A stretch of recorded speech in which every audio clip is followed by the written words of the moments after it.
नमस्कार प्यारे साथियों, थंबनेल देखकर आप समझ गए होंगे कि आज हम एमपीपीएससी मेंस के बारे में बात करेंगे। तो प्री के समय हमने एमपीपीएससी प्रीलिम्स के बारे में बहुत डिटेल में चर्चाएं की थी। कई टॉपिक एमपीजीके के पढ़े भी थे और वहां पर जो हमने स्ट्रेटजीज बनाई तो कई कमेंट ऐसे मिले भी थे कि सर वो जो स्ट्रेटजीज थी ना, जो रणनीतियाँ थी वह बहुत ही यहाँ पर फायदेमंद रही और कहीं ना कहीं हमारे जो नंबर थे, हमारे जो अंक थे प्रीलिम्स में, वो हमें कहीं ना कहीं बढ़ने में उन रणनीतियों से मदद मिली। उनसे हमारे कहीं ना कहीं जो अंक है वे अंक बढ़े। तो मेरे प्यारे साथियों, आज हम बात करेंगे एमपीपीएससी मेंस की स्ट्रेटजी के बारे में। और आप सभी जानते हैं कि आपके एग्जाम के बारे में यहाँ पर फिक्स हो चुका है कि कब आपका मेंस होना है। कुछ विद्यार्थी ऐसे हैं जिनको दोनों एग्जाम देने हैं, यानी 2019 का जो मेंस है वे भी देना है और कुछ विद्यार्थियों को 21 का मेंस देना है और 2023 में आपका एग्जाम होना है। अगर हम मोटे तौर पर देखें तो लगभग हमारे पास अभी से अगर हम देखें तो लगभग 100 डेज बचते हैं, 100 दिन है हमारे एग्जाम को लेकर। तो एमपीपीएससी मेंस की तो बाद में बात करेंगे, पहले मैं कुछ चीजें बता देता हूं जो आपके माइंड में अभी चल रही होगी। कुछ विद्यार्थी ऐसे होंगे जिन्होंने तैयारी करना बंद कर दिया था बीच में, हालांकि उनके अंक अच्छे थे, लेकिन बहुत सारे कारण होते हैं। कहीं कहीं इंप्रेशन जो हमारी, या बात करें हमारा जो मोटिवेशन है, मोटिवेशन गिरने लगता है। कभी कभी ऐसा होता है कि पढ़ाई में मन नहीं लगता, कभी कभी ऐसा होता है कि यार रिजल्ट नहीं आ रहा, देख लेंगे जब रिजल्ट आ जाएगा तो मेंस की तैयारी कर लेंगे। तो ऐसे बहुत सारे विद्यार्थी होंगे कि लेकिन जैसे ही एग्जाम फिक्स होने की यहाँ पर बात सुनी होगी, आप सभी के मन में आया होगा, अगर आप ऐसे विद्यार्थी जिन्होंने पढ़ाई कर छोड़ चुके थे तो आपके मन में आ रहा होगा कि यार मैंने पढ़ाई क्यों छोड़ दी, मैंने इतना समय गंवा दिया, अब मेरा मेंस निकलेगा या नहीं। तो कुछ विद्यार्थियों के मन में तो ये बात हो रही होगी। बहुत सारी चीज़ें हैं, पहले मैं बता देता हूँ, ध्यान से सुन लीजिएगा, उसके बाद हम डिटेल में चर्चा करेंगे। कुछ विद्यार्थी ऐसे होंगे जो अन्य एग्जाम की सोच रहे होंगे कि चलो एमपीपीएससी अब छोड़ते हैं, किसी वनडे एग्जाम की तैयारी करते हैं, और हो सकता है वो वनडे एग्जाम की तैयारी में लग गए होंगे। और कुछ विद्यार्थी ऐसे होंगे जो पढ़ रहे थे लेकिन सही तरीके से नहीं पढ़ रहे थे। बहरहाल यहाँ पर हम सभी विद्यार्थियों की बात करते हैं जो तैयारी कर रहे हैं, नहीं कर रहे हैं, जो तैयारी करने की सोचेंगे। तो आपके मन में जितने भी डाउट है, सबसे पहली बात तो ये कि अब चूंकि आपका मेंस फिक्स हो चुका है, आपको एग्जाम देना है, अब आपको कह सकते हैं युद्ध क्षेत्र में उतरना ही है। तो अब इस बात से नहीं सोचना है कि यार मेंस हो पाएगा या नहीं, मेरा कितना कवर है, कितना कवर नहीं है। तमाम जो सवालात है, हो सकता है आपके माइंड में चल रहे हैं, वही सवालात सभी एस्पिरेंट, सभी विद्यार्थियों के दिमाग में चल रहे हैं और निश्चित रूप पर चल रहे होंगे, क्योंकि आप भी जानते हैं कि तैयारी किसी की भी पूरी नहीं है। तो अब बात यह आती है कि सर सबसे पहली बात तो ये बताइए स्ट्रेटजी के पहले कि क्या वास्तव में इन 100 डेज में, ये 100 दिन जो है, इन 100 दिनों में एमपीपीएससी मेंस निकाला जा सकता है या नहीं। मैंने प्रीलिम्स के टाइम पे भी आपसे बात कही थी कि बिल्कुल आप प्रीलिम्स निकाल सकते हैं, और अगर मैं अभी भी कहूँगा तो बिल्कुल आप मेंस निकाल सकते हैं। लेकिन आप कहेंगे कि कैसे? इसके पीछे मैं थोड़ा सा पहले तर्क बता देता हूँ, फिर मैं बताऊँगा, क्योंकि आपको है ना बातों पर विश्वास ऐसे होता नहीं है, चीज़ें बतानी होती है। कुछ विद्यार्थी ऐसे होते हैं जो 10 साल 15 साल से तैयारी कर रहे हैं और एमपीपीएससी नहीं निकाल पाते, तैयारी भी अच्छी करते हैं। कुछ ऐसे होते हैं जो 1 साल तैयारी करते हैं, 1.5 साल करते हैं और तैयारी करके सिलेक्शन ले लेते हैं। कहने का मतलब कहीं ना कहीं केवल पढ़ने से सिलेक्शन नहीं होगा, पढ़ने के साथ और कौन कौन सी चीजें जरूरी है उन बातों को समझने से सिलेक्शन होगा। तो अगर आप इन 100 डेज में उन चीजों को अप्लाई करें कि यार किस तरीके से सिलेक्शन होगा, इस बात को अगर आप समझ पाए तो आपका सिलेक्शन कोई नहीं रोक सकता। एमपीपीएससी मेंस की स्ट्रेटजी, अब स्ट्रेटजी क्या है मैं ये तो नहीं बताऊंगा कि कितने पेपर होते हैं, क्योंकि मेरे हिसाब से ये बात तो आप सभी को पता ही है कि कितने पेपर होते हैं, पेपर में कितने अंक आते हैं, कौन सा यहाँ पर सबसे छोटा सब्जेक्ट है, कौन सा बड़े सब्जेक्ट है, ऐसे कितने नंबर का, ये सब चीज़ें तो आपको पता है। अब हमारे जो भी एमपीपीएससी मेंस के वीडियो आएंगे, केवल वो इस पर डिपेंड करेंगे कि आप कम समय में कैसे ज़्यादा से ज़्यादा अचीव कर पाए, कैसे आप सिलेक्शन ले पाए, केवल हम इस पर बात करेंगे, इसी पर हमारी चर्चा रहेगी। देखिए सबसे पहली बात तो ये कि ये है आपकी मुख्य परीक्षा, यानी ये है मेंस, है ना। और मुख्य परीक्षा का अगर पूरा निष्कर्ष हम निकाल कर देखें तो केवल यहां पर 2 या 3 चीजें अगर आपको पता है तो आप कितने ही कम नॉलेज वाले व्यक्ति हैं, अगर आपने कम से कम भी पढ़ा है तो आप सिलेक्शन ले सकते हैं। पहली बात, क्योंकि आप जानते हैं प्रीलिम्स में तो आपके सामने ऑब्जेक्टिव रहते थे, आपके सामने ऑप्शंस रहते थे, आपने पढ़ा और ऑप्शन देखकर यहां पर आंसर दे दिया। लेकिन यहां पर आपके सामने प्रश्न रहेगा और प्रश्न का आपको आंसर लिखना है। इसके लिए सबसे बड़ी बात यह है कि आपके माइंड में कुछ डाटा रहना चाहिए। लेकिन संभवतः जो भी सिलेक्शन लेता है, हो सकता है कि उसके माइंड में पूरा डाटा नहीं था, उसके बावजूद भी सिलेक्शन हुआ। तो क्या कारण होता है, पहले हम उस कारण को समझते हैं। जैसे मानकर चलिए कोई भी एक आपका ये प्रश्न था, तो आप क्या करते हैं, जल्दीबाजी में इस प्रश्न को पढ़कर और आंसर लिखने लगते हैं। आपने कुछ भी पढ़ा कि ये मेरा प्रश्न था, इस प्रश्न को पढ़ा और प्रश्न के बाद यहां से आपने आंसर लिखना शुरू किया। मैं ये नहीं बता रहा हूं कि आपको आंसर राइटिंग कैसे करनी है, मैं ये बता रहा हूं कि पहले प्रश्न को समझिए कि मैं कहना क्या चाह रहा हूं। आपने प्रश्न पढ़ा और आंसर लिखना चालू किया। कई बार क्या होता है कि हम प्रश्न की डिमांड ही नहीं समझ पाते कि वास्तव में इसकी डिमांड क्या है, और डिमांड को समझे बिना ही हम आंसर देना शुरू कर देते हैं, और ये हमारी सबसे बड़ी भूल होती है। इसी कारण हम सिलेक्शन नहीं ले पाते।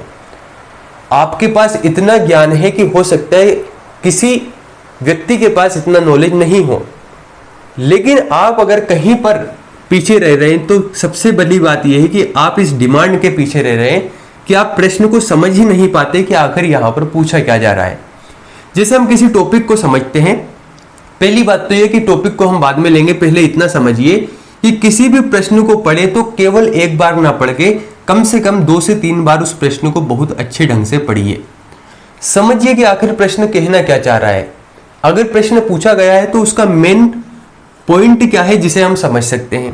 कहने का मतलब प्रश्न को अच्छे से पढ़ना है, उसके बाद उसकी डिमांड को समझना है। यह करने के बाद आपके लिए, क्योंकि अब तो स्पेस रहना है कॉपी में, उस स्पेस को जितनी जगह है उस पूरी जगह को आपको भरकर आना है, पूरी जगह में आपको आंसर लिखना है। आंसर लिखना, जो आंसर राइटिंग है, ये एक आर्ट है, एक कला है। इस कला को आपको सीखनी होगी। यहां पर जरूरी नहीं कि आपके पास फैक्ट हो, डाटा हो, आपके पास बहुत सारी चीजें हो। बस आपको एक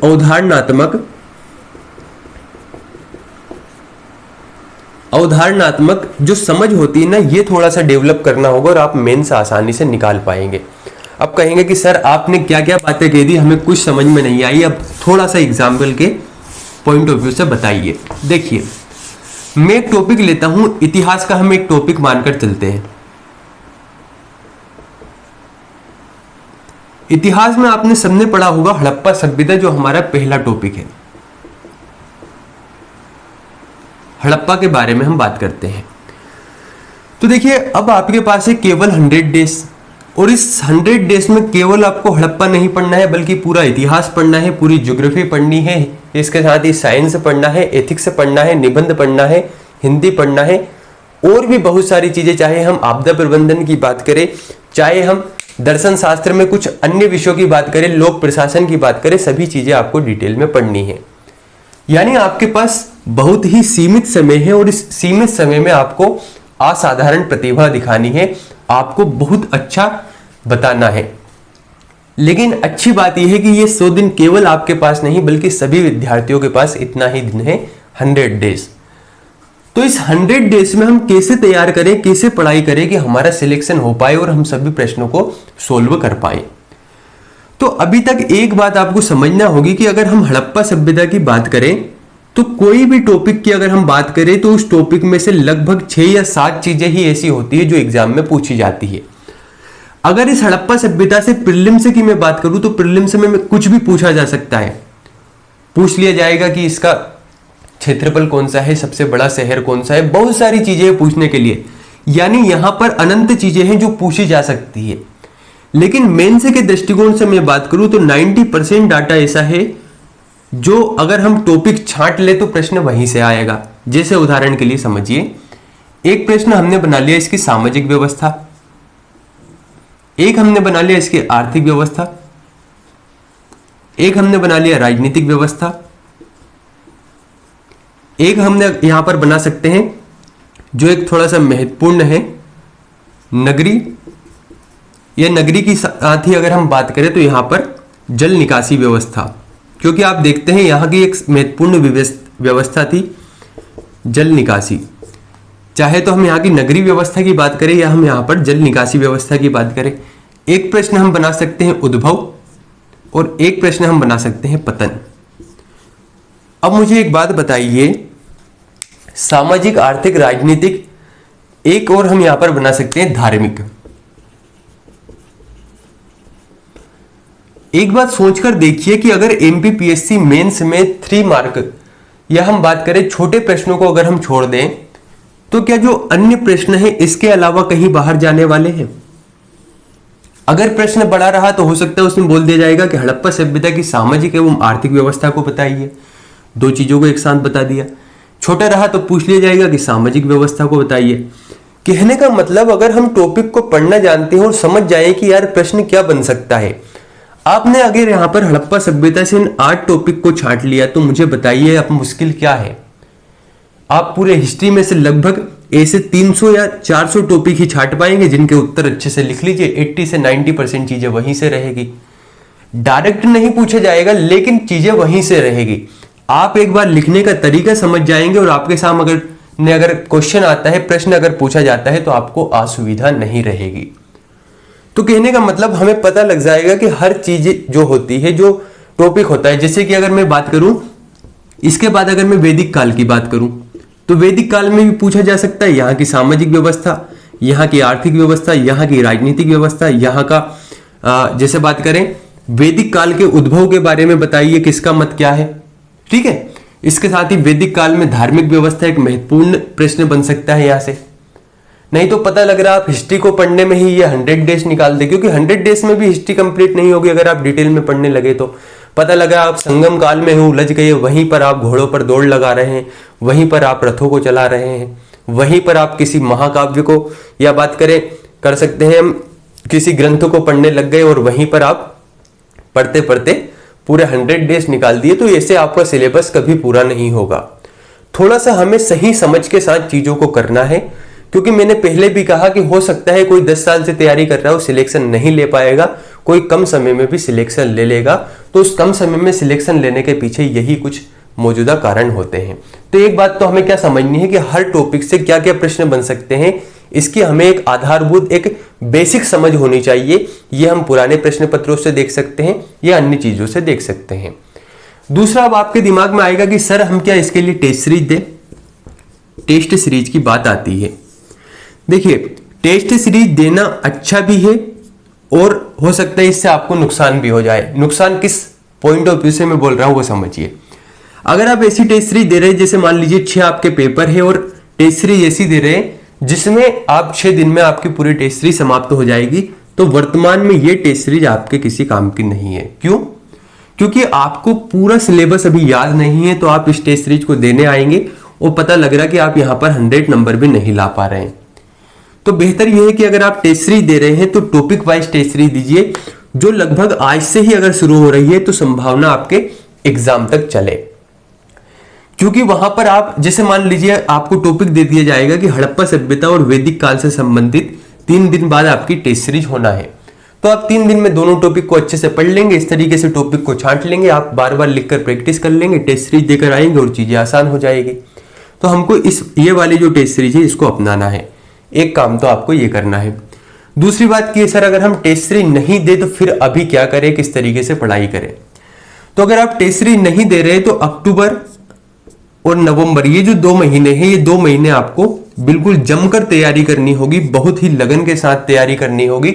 और जैसा कि मैंने पहले भी कह दिया, इस चीज में नहीं पढ़ना है कि हम बहुत डिटेल में पढ़े जा रहे हैं, वो समय अब हमारे पास बचा नहीं है। वैसे भी प्रीलिम्स के टाइम पे आपने जीएस बहुत कुछ पढ़ लिया है।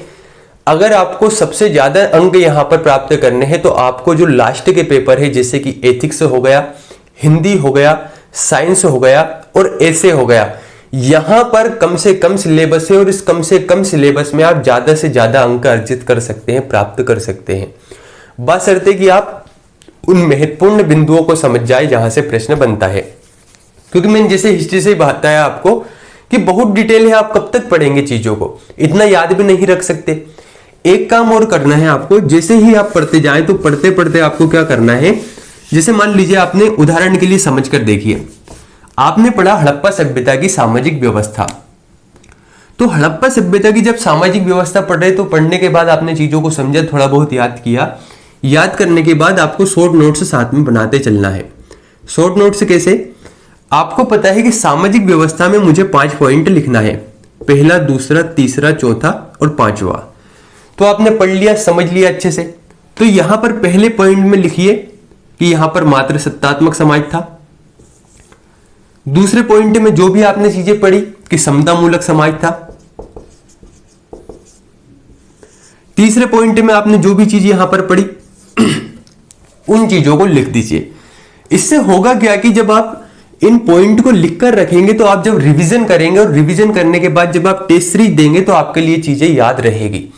मात्र सत्तात्मक लिखते ही मुझे बात ये समझ में आ गई कि यहां पर अधिकांशतः स्त्रियों की जो मृण मूर्तियां थी यहां पर जो प्राप्त हुई, जैसे कि उर्वरा देवी की मूर्ति हमें प्राप्त हुई, इस तरीके से जो मूर्तियां प्राप्त हुई, तो इससे हमें पता लगा कि यहाँ का समाज मात्र सत्तात्मक था। अब मुझे बताइए कि क्या मुझे पूरा लिखने की जरूरत है कि यहाँ पर अधिकांशतः स्त्रियों की मूर्तियां प्राप्त होने के कारण इसे मात्र सत्तात्मक समाज कहा गया? नहीं, केवल हमने पॉइंट लिखा और इस पॉइंट को देखकर ही हमारे माइंड में चीजें रिकॉल हो जानी चाहिए, हमें पता लग जाना चाहिए।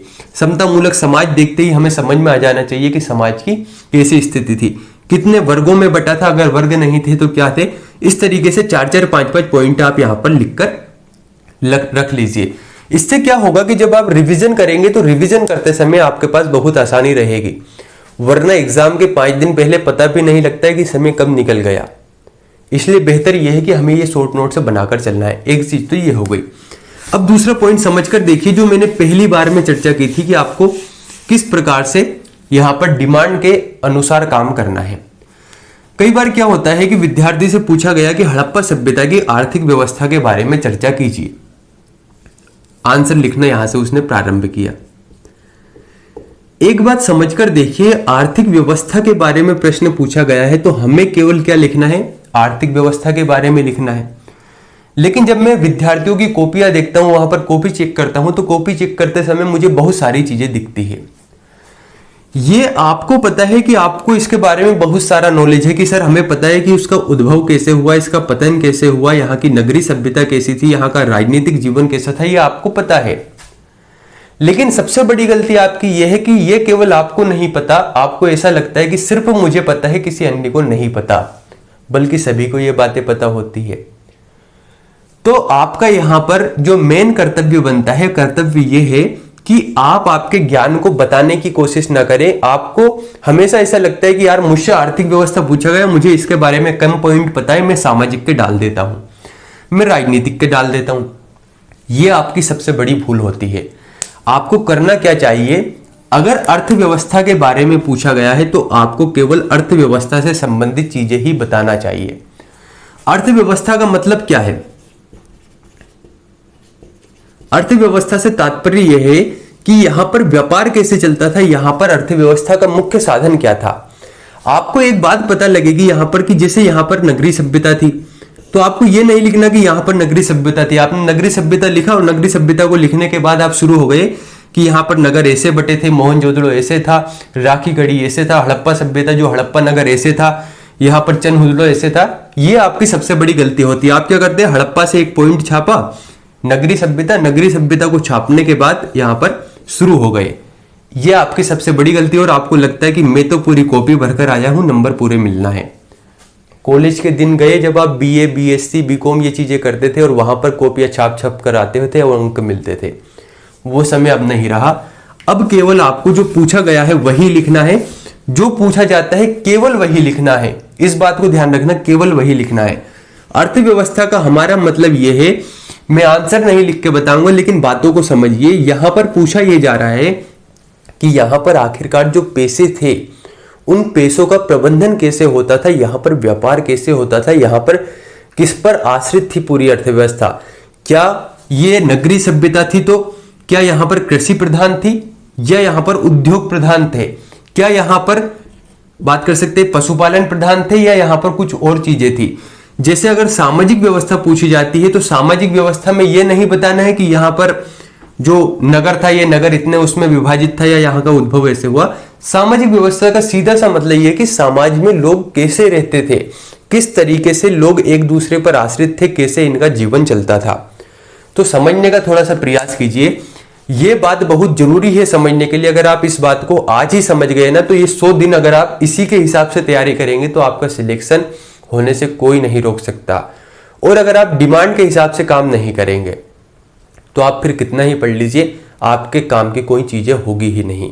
कई बार आपको ऐसा लगेगा कि यार मैं ये जो आंसर लिख रहा हूं ये आंसर सही है, जबकि वे आंसर अगर आप बहुत ध्यान से पढ़ेंगे आपको लगता है कि यार मुझे नंबर क्यों नहीं मिल पा रहा, क्योंकि आप खुद की समीक्षा नहीं करते, खुद का मूल्यांकन नहीं करते। खुद का मूल्यांकन करना सीखिए कि यहां पर प्रश्न क्या पूछा गया था और मैंने क्या लिखा। जिस दिन आप चीजों को समझने लग गए कि क्या पूछा जा रहा है, क्या लिखना है, तो फिर आसानी से आपका सिलेक्शन हो जाएगा। जैसे अगर मैं एमपी जीके का ही कोई टॉपिक लूं, उदाहरण के लिए समझिए, अगर आपसे पूछ लिया जाता है,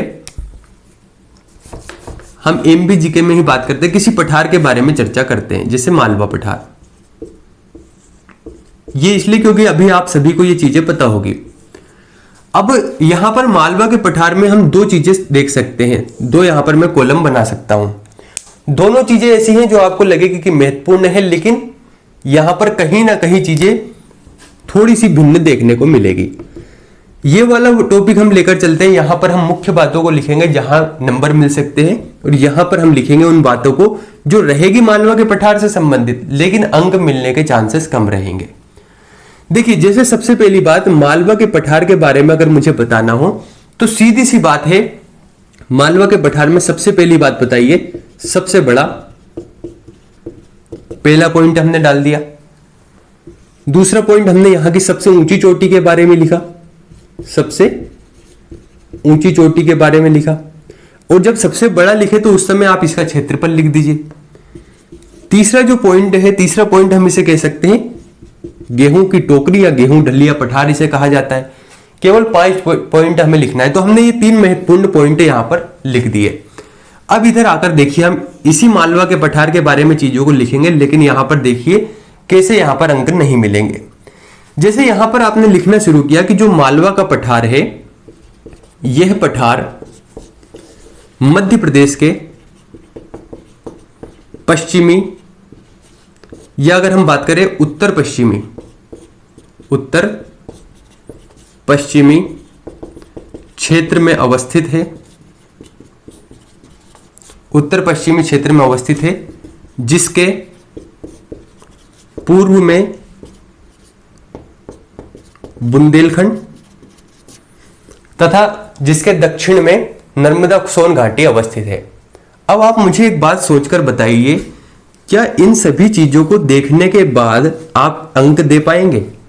जबकि ये भी मैंने लिखा, ये भी मैंने लिखा, और यहां अगर आप देखेंगे तो यहां पर आप देख पा रहे होंगे, यहां हम केवल अवस्थिति बताने में इतना सारा लिख रहे हैं, और यहां हमने 3 नंबर का जो प्रश्न था, या बात कर सकते 3 जो पॉइंट थे, वे 3 पॉइंट हमने केवल इतनी सी जगह में लिख दिए कि सबसे बड़ा है, क्षेत्रफल भी बता दिया, सबसे ऊंची चोटी भी बता दी, और गेहूं ढलिया पठार भी बता दिया।